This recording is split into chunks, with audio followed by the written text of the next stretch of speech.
अस्सलाम वालेकुम जी, मैं हूं राना शहजाद कमर, हाजिर खिदमत हूं करियर कारवान के प्लेटफॉर्म से। और आज हम बहुत इंपॉर्टेंट टॉपिक करने जा रहे हैं। The topic is reference to the context with explanation. ये बुक 3 में से आपकी जो 20 पोइम्स हैं, उन पोइम्स में से किसी एक पोइम में से एक स्टेंजा लिया जाता है। वो स्टेंजा आपने एक्सप्लेन करना होता है रेफरेंस और कॉन्टेक्स्ट के साथ। तो आमतौर पर बच्चों को ये बहुत मुश्किल लगता है क्योंकि ये थोड़ा सा टेक्निकल है और उस टेक्निकलिटी की वजह से बच्चे अक्सर जो है वो इसको सही तरीके से नहीं कर पाते। एज एन एग्ज़ामिनर जब मैं बोर्ड में पेपर चेक कर रहा होता हूँ तो सबसे पहला जो मसला दरपेश आता है बच्चों को, वो ये आता है कि उन्हें पैटर्न का ही पता नहीं होता। ठीक है, आप पैटर्न का नॉलेज ही नहीं होता बच्चों को, और जब आप उसको क्वेश्चन को अटेम्प्ट करते हैं तो ये जस्ट 5 मार्क्स। लेकिन एज एन एग्जामिनर मैं ये बात जानता हूँ कि when your paper is before the examiner at that time, if you are not acknowledged with how to do reference to the context with explanation, so ये examiner पे एक अच्छा इंप्रेशन नहीं जाता। एग्जामिनर ये समझता है कि इस बच्चे ने थॉरो स्टडी नहीं की हुई। आपको पता है मार्क्स लेने की जो स्ट्रेटजी होती है उसमें सबसे इम्पोर्टेंट स्ट्रेटजी जो है वो एग्ज़ामिनर को ये उसकी साइकी को ये बावर करवाना होता है, यानी उसको ये आपने प्रूव करना होता है कि I know everything, I have thoroughly studied the whole syllabus. आपने ये उसको असल में बात क्लियर करनी होती है अपने पेपर के ज़रिए। अगर आप ये बात एग्ज़ामिनर को समझाने में कामयाब हो जाते हैं तो आप जो हैं वो उसको जीत लेते हैं और आपके मार्क्स गेन होते हैं आसानी से। मैं आपको बताऊं, एग्ज़ामिनर जो होता है ना, जो आपका पेपर चेक कर रहा होता है, असल में वो बिल्कुल वही सिचुएशन होती है कि जैसे आप किसी शख्स को कोई बात समझा रहे हैं, यानी आप उसको ये बता रहे होते हैं कि मैं सिलेबस पढ़ा हुआ है, मैं ये सारी चीज़ें जो क्वेश्चंस आए हैं मैं इनको समझता हूँ और मैं इनको अटेम्प्ट कर सकता हूँ। और अगर आप ये नहीं कर पाते, अगर आप उसको ये नहीं समझा पाते, तो इट मीन्स दैट कि आप एग्ज़ामिनर को कायल करने में नाकाम हो गए। और अगर आप उसको कायल करने में नाकाम हो जाते हैं तो यकीनन वो आपको नंबर देने में खुश नहीं होता। ठीक है, और फिर आप यकीनन फेलियर का या कम मार्क्स का सामना करते हैं। So it means that you have to convince him that you have the knowledge of your syllabus. ठीक है जी, ये बात है।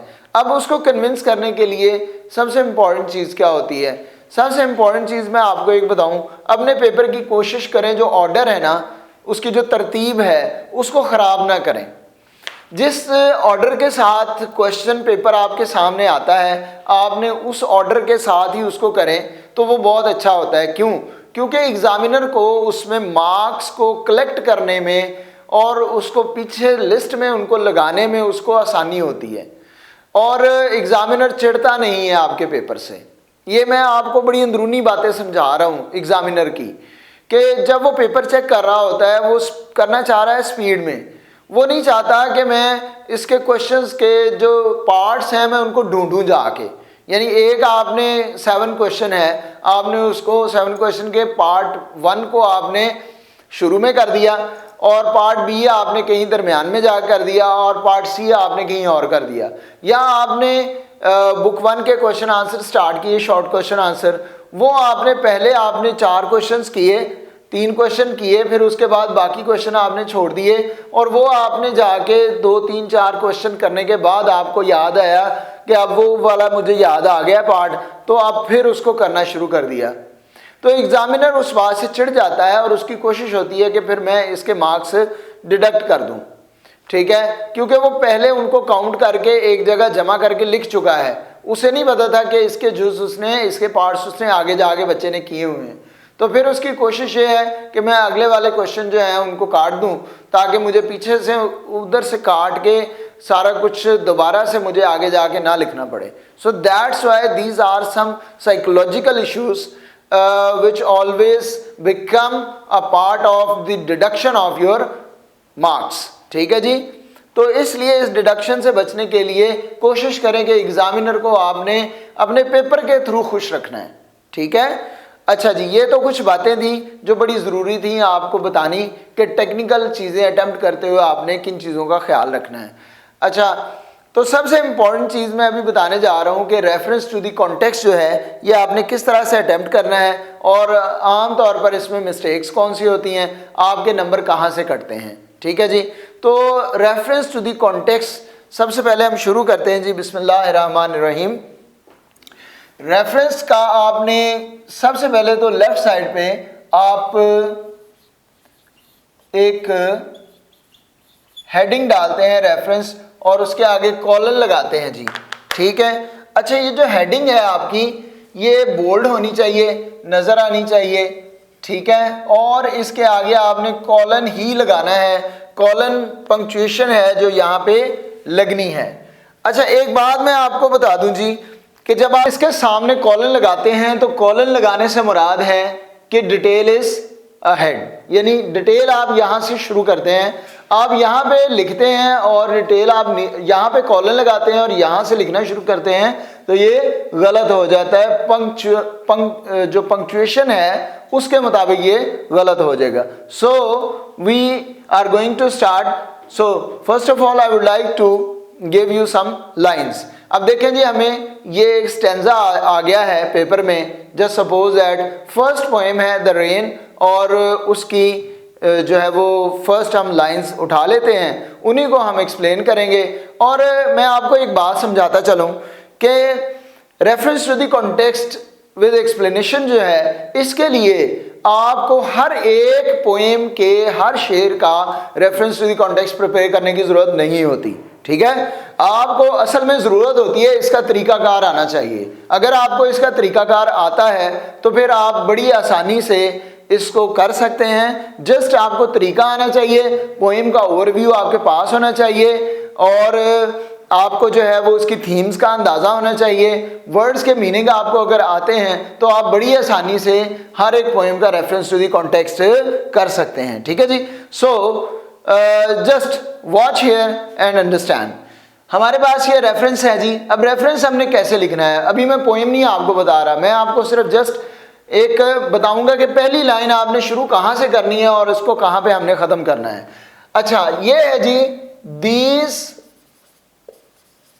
Lines have been taken from the poem. अब यहां से आपने पोएम का नाम लिखना है। Just listen me, this is the line that you have to write as it is. सीधी सी बात है, रट्टा लगा लें इसको। अगर आप चाहते हैं कि आप रेफरेंस टू द कॉन्टेक्स्ट में अच्छे नंबर लें तो इस लाइन को रट्टा लगा लें आप, क्योंकि ये बहुत ज़रूरी है आपके लिए। आम तौर पर होता क्या है कि बच्चे क्या गलतियां करते हैं इसमें, वो कहते हैं जी this lines have been taken from the poem, this लिख दिया, गलत हो गया। अच्छा, दीज लाइन, अगर आपने इधर लाइन्स नहीं लिखा, लाइन लिख दिया, तब भी गलत हो गया। These lines has been taken, अगर आपने हैव की जगह हैज लिख दिया तब भी ये रॉन्ग है। So what happens, students commit these mistakes like when they try to write themselves, when they try to write according to their own choice, यानी वो कहते हैं जी, जैसे आप लोग अक्सर औकात अपने टीचर को कह देते हैं सर अगर हम खुद से लिख लें तो ऐसे ऐसा नहीं होता आम तौर पर, क्योंकि आपको ये आदत नहीं डाली गई बचपन से, छोटी क्लासेस से। जब आप खुद से लिखने की कोशिश करते हैं तो यकीनन उसमें बहुत सारी मिस्टेक्स होती हैं। चले वो अगर नीचे जाके ऐसे आप लिख रहे हैं, बीच में गलतियां हो भी जाएं तो एग्जामिनर की वो नज़रअंदाज हो सकती हैं, लेकिन यहाँ से एग्जामिनर ने आपका सबसे पहली लाइन ये पढ़नी है उसने हर सूरत में, और जब पढ़नी है तो अगर इसमें मिस्टेक्स हो गई तो आपके नंबर गए, ठीक है। और मैं आपको ये भी बता देता हूं कि इसके जो मार्क्स होते हैं ना वो अलग अलग होते हैं, डिवाइडेड होते हैं। जैसे रेफरेंस के मार्क्स अलग हैं, कॉन्टेक्स्ट के अलग हैं और एक्सप्लेनेशन के अलग हैं। रेफरेंस के 2 मार्क्स होते हैं जी, रेफरेंस के 2 मार्क्स होते हैं। ये मैं इसके ऊपर लिख देता हूं। आपका जो रेफरेंस है इट हैज 2 मार्क्स, ठीक है, यानी ये 2 नंबर का है आपका रेफरेंस, अगर आपने रेफरेंस सही लिखा। अच्छा, एक और बात मैं बताता चलूं, अगर रेफरेंस सही लिखा है तो इसके 2 नंबर हैं, और उसके बाद फिर आगे वाले जो 3 मार्क्स हैं आपके वो भी आपको मिलेंगे। But if your reference is wrong, your reference is wrong, there is no any mark, यानी फिर ना तो ये 2 नंबर मिलेंगे ना अगले वाले 3 मिलेंगे, ठीक है। तो ये भी आपने गौर रखना है। तो रेफरेंस आपको लाजमी याद होना चाहिए। रेफरेंस से मुराद क्या है? हवाला, यानी आपने बताना है कि ये पोएम जो है ना, ये पोएम जो मुझे दी गई है, यानी ये स्टैंजा जो दिया गया है, ये किस नज़म से है और किस शायर ने इसे लिखा हुआ है, ठीक है। The name of poem, the name of poet, ये 2 चीज़ें आपको याद होनी चाहिए, अजबर होनी चाहिए, इसके स्पेलिंग अच्छे से आपको याद होने चाहिए, ठीक है जी। सो क्या करना है जी, these lines have been taken, ये रट्टा लगा लें कि आपने ऐसे लिखना है। कई बच्चे ना बीच में वो स्टैंजा वाला बात ले आते हैं, यानी दीज स्टैंजा, वो भी गलत हो जाएगा। दिस स्टैंजा, फिर क्या होता है, अब मेरे वाली लाइनें भी याद की हुई हैं, बीच में अपनी लाइनें भी सोच रहा है कि यार मैं क्यों ना स्टैंजा लिख दूं, तो फिर वो गलत कैसे होता है? बच्चा लिखता है जी this stanza have been taken, फिर गलती हो गई, हैव की जगह हैज आएगा अगर आप स्टैंजा लिखेंगे तो, ठीक है। तो ये इस तरह की मिस्टेक्स जो हैं ये यार मुमकिन है कि मेडिकल के स्टूडेंट्स या इंजीनियरिंग के स्टूडेंट्स तो ये ना करते हों, लेकिन जो आईकॉम, एफए, इस तरह मतलब आईसीएस के स्टूडेंट्स होते हैं, ज़रा थोड़ी सी जिनका इंग्लिश का बैकग्राउंड थोड़ा कम होता है, वो हम लोग भी एफए से थे, ठीक है, हमने भी एफए किया था। ऐसी बात नहीं है कि एफए वाले बच्चे नालायक होते हैं। मैं बात कर रहा हूँ कि इंग्लिश का बैकग्राउंड जिन्होंने ज़्यादा उर्दू मीडियम पढ़ा होता है, उन बच्चों के लिए अक्सर ये मसला होता है कि उन्हें छोटी छोटी चीज़ों में मिस्टेक्स उनसे हो जाती हैं। तो मैं इसलिए हमेशा ये एम्फसाइज करता हूँ कि आप यही वाली लाइन जो है ना इसको याद करें और इसको ही फिर आप आगे लेकर चलें ताकि आपकी मिस्टेक ना हो। So these lines have been taken from the poem. कौन सी पोएम है जी? द रेन, ठीक है, द रेन। अच्छा, आपने एक काम करना है, अब ये द रेन लिखा है तो इसका टी कैपिटल आएगा और रेन का आर कैपिटल आएगा, ये आपने ज़हन में रखना है। आमतौर पर बच्चे जो है ना वो ये नहीं रखते ज़हन में, और फिर क्या होता है जी कि टाइटल जो होता है उसका फर्स्ट लेटर हर एक वर्ड का कैपिटल होता है, प्रपोजिशन के अलावा। प्रपोजिशन के अलावा उसका हर जो होता है ना वर्ड, उसका फर्स्ट लेटर कैपिटल आएगा। यह हेल्पिंग वर्ब होगा तो उसका भी कैपिटल नहीं आता, ठीक है। बाकी जो है वो इस तरह नाउन्स जितने भी होते हैं या आर्टिकल होते हैं। So the rain, written by, written by क्या है जी? विलियम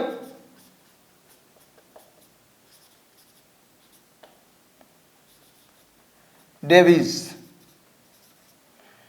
इसके ऊपर एक कॉमा लगा दें।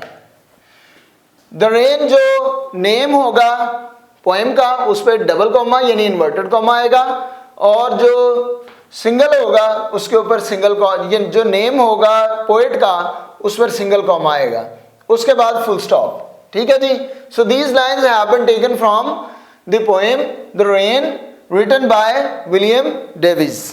ये है बच्चों आपका रेफरेंस, 2 नंबर हैं इसके और ये पक्के हैं अगर आप ये वाली लाइंस लिखेंगे और साथ में आपको अच्छे से रेफरेंस याद होगा, ठीक है जी। सो मैंने अब कौन सी लाइंस पकड़ी हैं, मैं लाइंस आपको ज़रा पढ़ के सुना देता हूँ।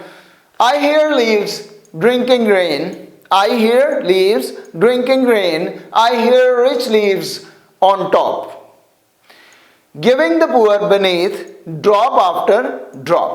So these are 4 lines, ठीक है जी।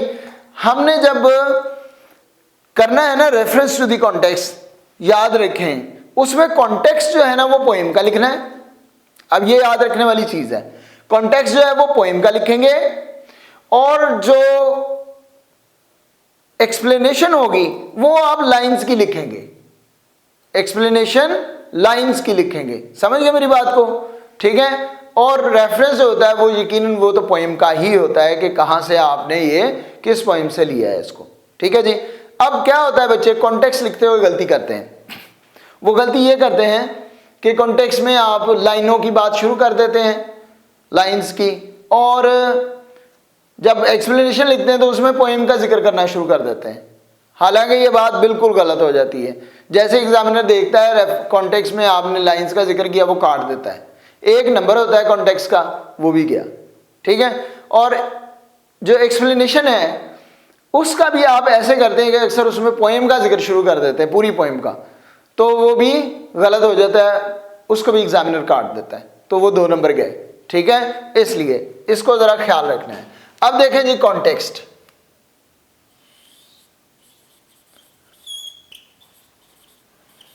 कॉन्टेक्स्ट आप लिखने जा रहे हैं जी। कॉन्टेक्स्ट के लिए आपने इसी तरह से क्या किया, आपने कॉलन लगाया। अब आप लिखना शुरू करेंगे कॉन्टेक्स्ट। आप कॉन्टेक्स्ट लिखना शुरू किया आपने जी। कॉन्टेक्स्ट में आप क्या कर रहे हैं जी कि शुरू करते हैं पोएम से। ठीक है जी। क्या कहेंगे, इन this poem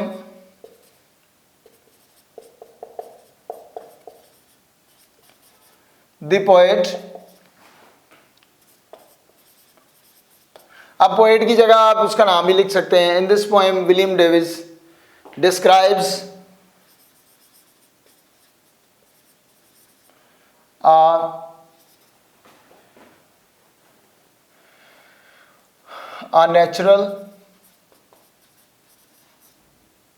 natural scene of rain। ठीक है जी। आपने अब देखें, सबसे इंपॉर्टेंट चीज होती है कि आपने कॉन्टेक्स्ट स्टार्ट कैसे किया। ठीक है। कॉन्टेक्स्ट से स्टार्ट कैसे किया। आप हर एक पोएम का कॉन्टेक्स्ट तकरीबन ऐसे ही स्टार्ट करेंगे कि in this poem the poet describes a natural scene, या जो भी होता है, आमतौर पर आप लोगों के लेवल पे नेचुरल सीन्स ही होते हैं। ठीक है। So natural scene of rain, poet gets delighted, poet gets delighted on the fall of rain on leaves. He calls upper leaves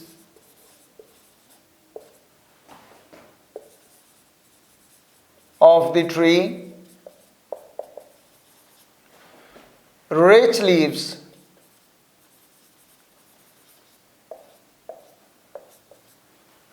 and the lower leaves poor leaves. ठीक है जी। अब जरा गौर कीजिए, मैंने एक जनरल बात बता दी इसमें। आमतौर पर आप लोगों के लेवल पे क्या किया जाता है कि सिर्फ थीम आपको याद होनी चाहिए पोएम की। ये भी एक थीम ही है पोएम की। ठीक है। बेसिकली तो आपने थीम बयान करनी है इसमें कॉन्टेक्स्ट में, और थीम के बाद फिर आप एक्सप्लेनेशन में जब जाएंगे तो वहां पर फिर आपने उसको क्या करना है जी, उसको फिर आपने सिर्फ लाइंस बयान करनी है, उन लाइंस का आपने तज़किरा करना है जो लाइंस दी गई हैं। ठीक है जी। अब देखें जरा मैंने कितना लिखा है आपका कॉन्टेक्स्ट, तकरीबन 1 2 3 4 3.5 लाइन मैंने क्या लिखी है, 3.5 लाइन। यही इसका कॉन्टेक्स्ट है और ये मैक्सिमम है, इससे ज्यादा नहीं जाना। याद रखें, मेडिकल के स्टूडेंट, इंजीनियरिंग के स्टूडेंट्स, एफए, आईकॉम, आईसीएस, सब लोग याद रखें। आमतौर पर बच्चे क्या करते हैं, एफिशिएंसी दिखाने के लिए एक एक पेज का कॉन्टेक्स्ट लिख देते हैं। वो बिल्कुल गलत है। एक नंबर का कॉन्टेक्स्ट है आपका, ठीक है। I am going to write here, एक नंबर का आपका कॉन्टेक्स्ट है जी, एक नंबर का कॉन्टेक्स्ट आप लिखना है आपने। और वो लिखने के लिए आप अगर पूरा एक पेज लगा देते हैं तो वो आप क्या करते हैं, आप मौका दे रहे हैं एग्जामिनर को कि पूरे पेज में से कहीं से भी ये गलती पकड़े और उसको काट दे, उसको क्रॉस कर दे, तो वो एक नंबर जो मिलना है ना आपको वो भी गया, ठीक है। यानी देखे ना, ये कंफर्म मार्क्स हैं इसके, 2 मार्क्स इसके, 1 मार्क इसका, 3 मैक्सिमम 4 लाइनें हैं, उससे ज्यादा नहीं कॉन्टेक्स्ट की, ठीक है। उसके बाद आ जाए, और इससे क्या फायदा होता है, फायदा ये होता है कि आपके पेपर का टाइम भी मैनेज हो जाता है। बच्चे क्या करते हैं, रेफरेंस और कॉन्टेक्स्ट एक पेज पे और एक्सप्लेनेशन एक पेज पे, ठीक है। और ऐसा भी नहीं करना कि जैसे एक लाइन लिख दो कॉन्टेक्स्ट की ना। अच्छा, बच्चे क्या करते हैं, अक्सर औकात मैंने देखा है कई टीचर भी बच्चों को मिसगाइड कर जाते हैं कि आप रेफरेंस लिखें और उसके बाद कॉन्टेक्स्ट और एक्सप्लेनेशन इकट्ठी कर दें, वो भी गलत है, ठीक है। That is also wrong. We have to use the heading of reference, context and explanation differently, ठीक है जी, अलग अलग। So then explanation, here is the explanation.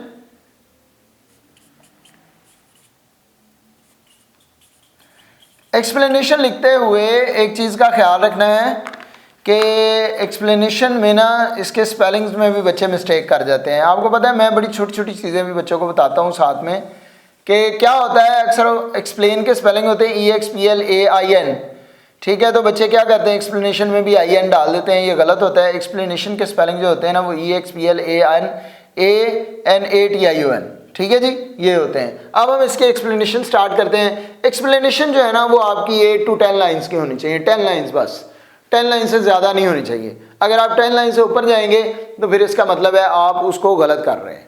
यानी आपका ये मैक्सिमम 1 पेज 1.5 पेज होता है टोटल क्वेश्चन का इसका, ठीक है। तो उससे ज़्यादा नहीं आपने जाना, यानी 10 लाइन्स आप इसकी लिखेंगे एक्सप्लेनेशन की। सो एक्सप्लेनेशन कहाँ से स्टार्ट करनी है, यहाँ पे जिक्र किसका था, ठीक है, पोएम का। समझ आ रही बात की, पोएम का, किसमें, कॉन्टेक्स्ट में। जब एक्सप्लेनेशन आई तो फिर आप जिक्र किसका करेंगे, लाइंस का। किसका जिक्र करेंगे, लाइंस का, ठीक है। So in these lines the poet is describing a very beautiful scene of the fall of rain। ठीक हो गया जी, बड़े प्यार से आपने बता दिया, ठीक है। इस तरह का वर्ड आपने साथ में एडजेक्टिव यूज़ कर लेना, describing a very beautiful scene, ठीक है जी, ये डिस्क्राइबिंग वेरी ब्यूटीफुली, इस तरह करके, चार्मिंग, कैप्टिवेटिंग, इस तरह के वर्ड्स आपने जहन में रखने हैं, याद रखें, वो आपने इनमें यूज़ करने हैं कॉन्टेक्स्ट और एक्सप्लेनेशन में, ठीक है जी। सो आप क्या कहते हैं जी, fall of rain. He says that fall of rain is a musical and charming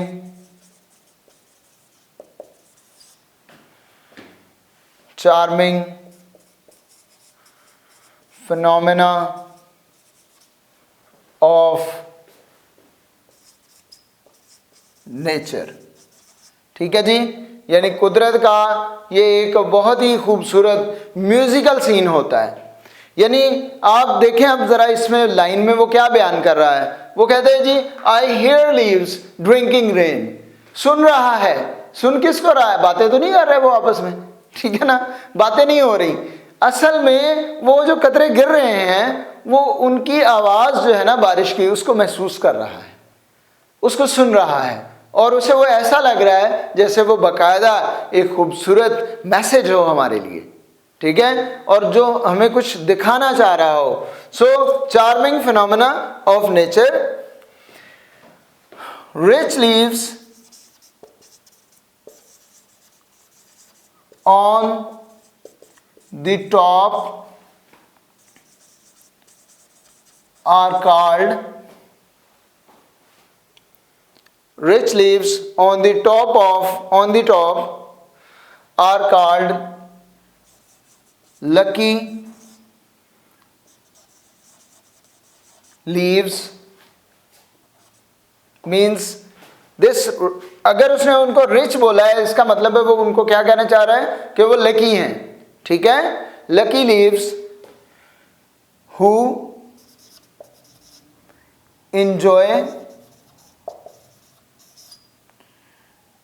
enjoy the rain openly and give that water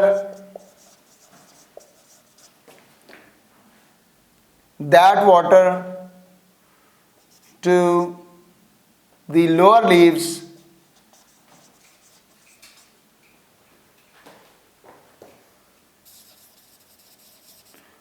drop after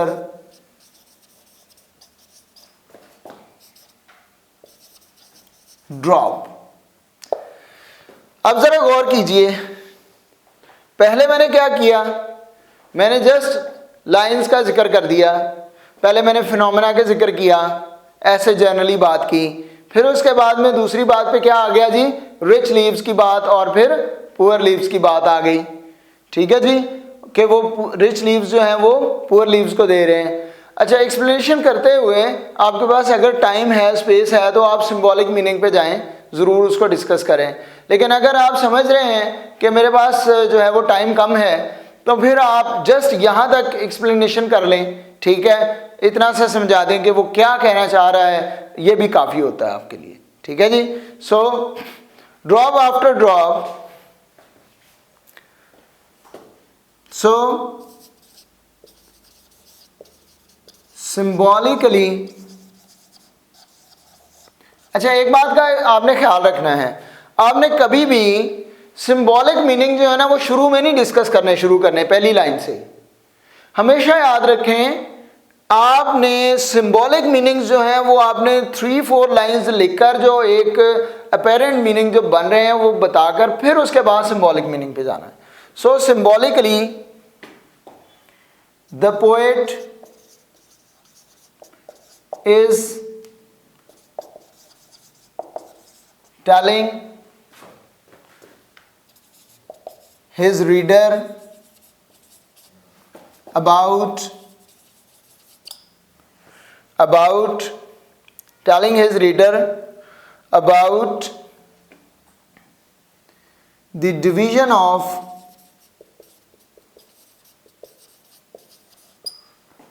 of wealth in our society। ले जी, दैट्स ऑल। तकरीबन अगर आप, अब मेरे पास यहाँ पे space over हो गई है, तो आपको जो है वो मेरे ख्याल से यहाँ तक भी हम इसको कर लेते हैं। That's well, that's good. आप 5 मार्क्स इस reference to the context with explanation के, इसके आप 5 मार्क्स गेन कर सकते हैं, ठीक है जी। So that's all for today. I hope you have understood the idea.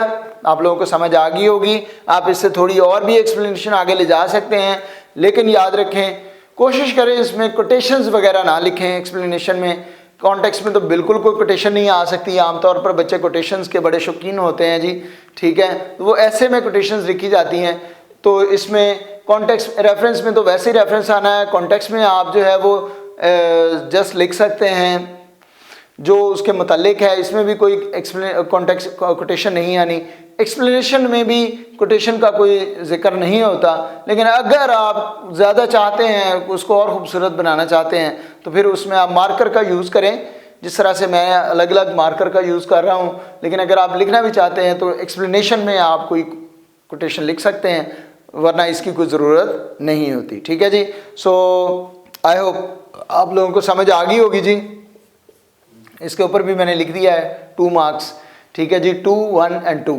तो ये अलग अलग मार्क्स दिए जाते हैं, यकीनन आप इसको गेन कर सकते हैं 5 मार्क्स। इजाज़त दीजिए राना शहजाद कमर को। इंशाल्लाह ताला नेक्स्ट लेक्चर में हम फिर हाज़िर होंगे। इसी तरह आपको बहुत इंपॉर्टेंट टिप्स भी देते रहेंगे आपके एग्जामिनेशन के हवाले से, और मुझे उम्मीद है आप इसको समझेंगे भी। थैंक यू सो मच जी। अल्लाह हाफिज़। करियर कारवान का आपको सलाम।